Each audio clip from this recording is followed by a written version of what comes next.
We can refuse to think certain thoughts. Look how often you have refused to think a positive thought about yourself. Well, you can also refuse to think a negative thought about yourself, too. It seems to me that everyone on this planet that I know or have worked with is suffering from self-hatred and guilt to one degree or another. The more self-hatred and guilt we have, the less our life works. We find we have an inability to speak up for ourselves, and we are always trying to please others. Or we may be angry and explosive all the time. The less self-hatred and guilt we have, the better our lives work on all levels. This includes the health of the body, too. It has been my experience that the very bottom line for everyone I have worked with is always, I'm not good enough. And we often add to this, I don't do enough, or I don't deserve. Does this sound like you? Always saying or implying or feeling that you are not good enough? But for whom?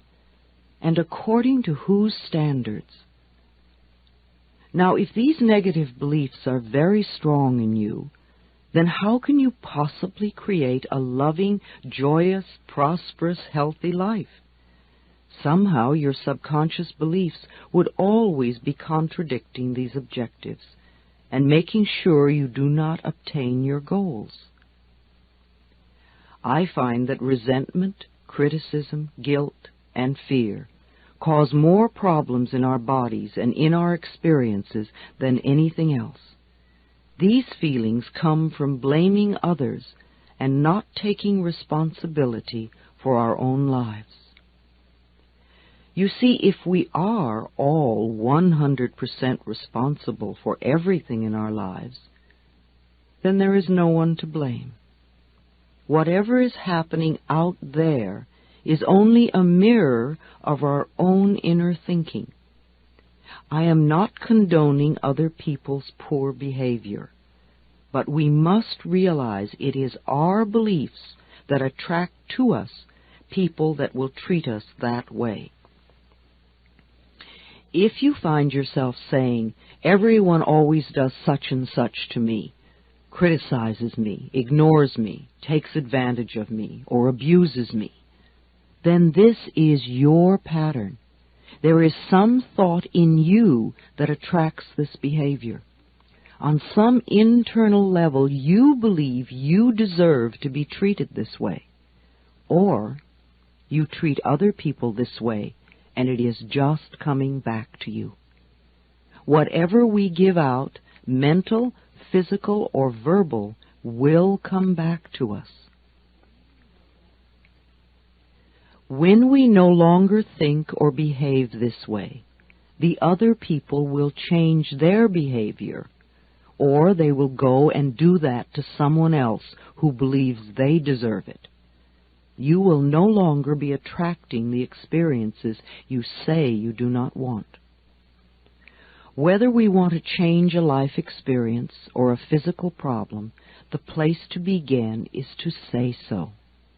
Literally say, I am willing to release the pattern within me that is creating this experience or this condition.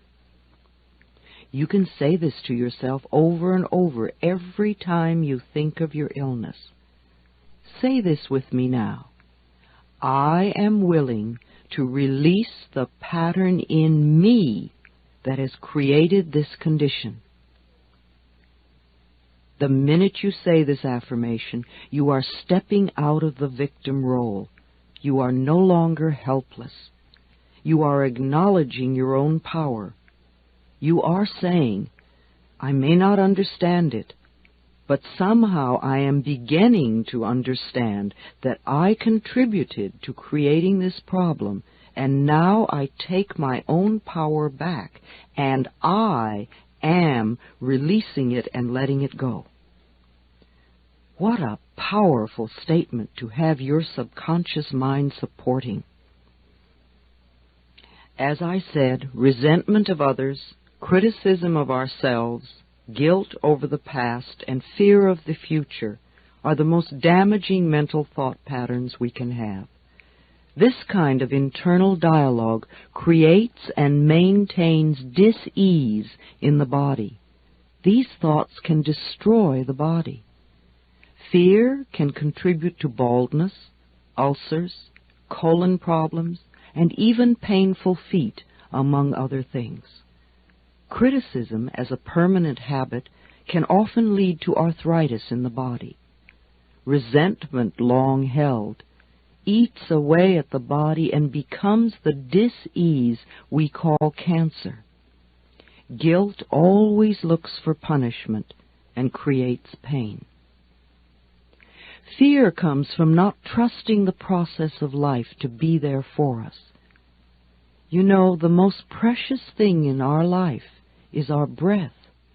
If you did not take another breath, you would not last 3 minutes. Yet you have such faith that your next breath will be there, that you don't even think about it when you exhale. Now, if the power that created us has given us enough breath to last for as long as we shall live, can we not begin to trust that the rest will also be provided for us? The next time you are frightened, think about the abundance of air and say, I trust the process of life to take care of me. Whenever someone is in pain, I know they have created a lot of guilt for themselves. Chronic pain comes from unrelenting guilt, often so buried that we are not even aware of it anymore. This guilt must be dissolved before the pain can be eliminated. Guilt is a totally useless emotion. It never makes anyone feel better, nor does it change a situation. Your sentence is now over. Let yourself out of prison. Anger combined with guilt often contributes to accidents. The degree of physical damage lets us know how severely we felt we needed to be punished and how long the sentence. Where this pain occurs in the body gives us a clue to which area of life we feel guilty about. Critical people often attract a lot of criticism because it is their pattern to criticize. They are often cursed with perfectionism, the need to be perfect at all times in every situation. Do you know of anyone on this planet who is perfect? I do not. Why do we set up standards that say that we have to be superperson in order to be barely acceptable? That is such a heavy burden to carry. When I was a little girl, I had a very difficult childhood. My parents divorced when I was 18 months. I was raped when I was 5. I became a battered child and grew up in the Depression. My mother was very much a victim, and my stepfather constantly expressed his own brutalized childhood. I grew up having a lot of resentment. I had to create cancer in my own body before I was willing to begin to release that resentment. I am certainly not condoning the behavior of any of the people who mistreated me. However, for me to spend a lifetime just running the old movie, feeling blame and anger and resentment, is not doing me any good in the present moment. I learned that resentment only eats away at me, and it did. In my case, holding on to old blame and feeling resentful for all that they did to me helped to create my disease. Releasing and letting go helped me to heal myself. The past is over and done. We cannot change that now. We can change our attitude toward the past and our thoughts toward the past. How foolish for us to punish ourselves in the present moment because someone else hurt us in the long ago past. It's not worth it.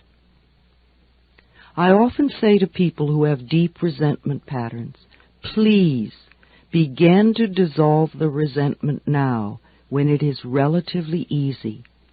Don't wait until you're under the threat of a surgeon's knife and you have to cope with panic too. It is vital that we release foolish, outmoded, or negative ideas and beliefs that do not support us and nourish us. Our concepts of ourselves and of life and of God must support us, not negate us. No matter what our disease, if we choose to believe that we are helpless victims and that it is all hopeless, then the universe will support us in that belief and we will just go down the drain. When people come to me with a problem, I don't care what it is, poor health, lack of money, unfulfilling relationships, or stifled creativity. There is only one thing I ever work on, and that is loving the self. I find that when we really love and accept and approve of ourselves exactly as we are, then everything in life flows.